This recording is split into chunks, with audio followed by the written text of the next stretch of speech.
ഈ Hema committee report വന്നതിനെ കുറിച്ചൊന്നും പ്രതികരിച്ചില്ലല്ലോ.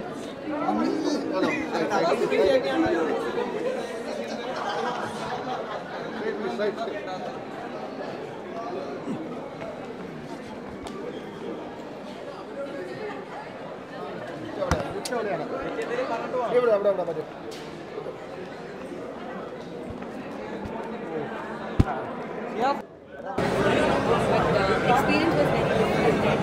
Like in difficult times, I took classes. Now, let's thank you.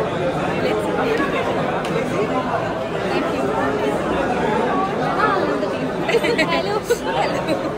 നമ്മുടെ team എത്തിക്കുകയാണ്. യെസ്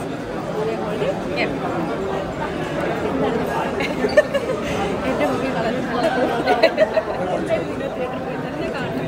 ബട്ട് ഐ തിങ്ക് ഭയങ്കര ഓവർ ഫീലിംഗ് ലൈക്ക് ഇത്രയും എക്സ്പെക്ട് ചെയ്യുന്നില്ല.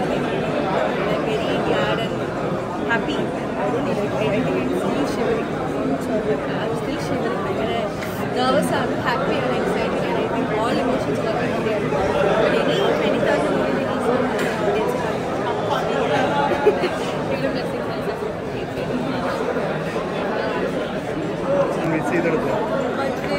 നമ്മുടെ ഐഡിയ പറഞ്ഞപ്പോൾ തന്നെ ചേച്ചി ഓൾറെഡി പുതിയ പരിപാടികളൊക്കെ ഭയങ്കര ഇഷ്ടമുള്ള ഒരാളാണ്. സൈറ്റിൽ ഇവിടെ വളരെ പ്രൂവ് ചെയ്തിട്ടുള്ള എഡിറ്ററാണ്. അപ്പോൾ ആളുടെ ഒരു പാർട്ടിനൊക്കെ ചെയ്ത് ചേച്ചിക്ക് അങ്ങനെ എന്താ പറയുക ഡൗട്ട്ഫുൾ ആയിരുന്നില്ല. അയ്യോ എല്ലാം സിംഗിൾ ടേക്ക് ആണ്. നിങ്ങളാരും കണ്ടിട്ടില്ലല്ലോ. നിങ്ങൾക്ക് കാണുമ്പോൾ മനസ്സിലാവും നമ്മളെല്ലാ സീൻസും സിംഗിൾ ടേക്ക് ആണ്. പിന്നെ അതിൻ്റെ എല്ലാ സീക്വൻസസും അത്രയും എല്ലാവരും തമ്മിൽ അത്രയും കോർഡിനേഷൻ ഉണ്ടെങ്കിലേ ചെയ്യാൻ പറ്റുള്ളൂ. ആക്ടേഴ്സും ക്യാമറ ചെയ്തിട്ടുണ്ട്. അപ്പം നിങ്ങളെല്ലാവരും സിനിമ റിലീസ് ചെയ്യുന്ന അന്ന് തന്നെ പോയി കാണണം. നമ്മൾ ഒരു മീഡിയക്കാരെയും വിളിച്ചിട്ടുണ്ടായിരുന്നില്ല. Very very sorry. അപ്പം നിങ്ങൾ 23rd റിലീസിൻ്റെ അന്ന് എല്ലാവരും പോയി കാണണം എന്നാണ് എനിക്ക് പറയുന്നത്. ഇതൊരു സൈബർ ചെയ്ത എക്സ്പെരിമെൻ്റ് ആണ്. അതിപ്പോൾ സാധാരണ നമ്മൾ സിനിമകളൊക്കെയാണ് പറയും വളരെ ഡിഫറെൻ്റ് ആയിട്ടുള്ള സിനിമ അല്ലെങ്കിൽ ചേഞ്ച് ഓവർ സിനിമ എന്നൊക്കെ പറയും. ഇതാണ് യഥാർത്ഥ അങ്ങനത്തെ ഒരു സിനിമ. അങ്ങനെ ഒന്നും കാണാൻ നമ്മൾ ഒരു നെക്സ്റ്റ് ലെവലിൽ കൊണ്ടുപോകുന്ന സിനിമയായിരിക്കും.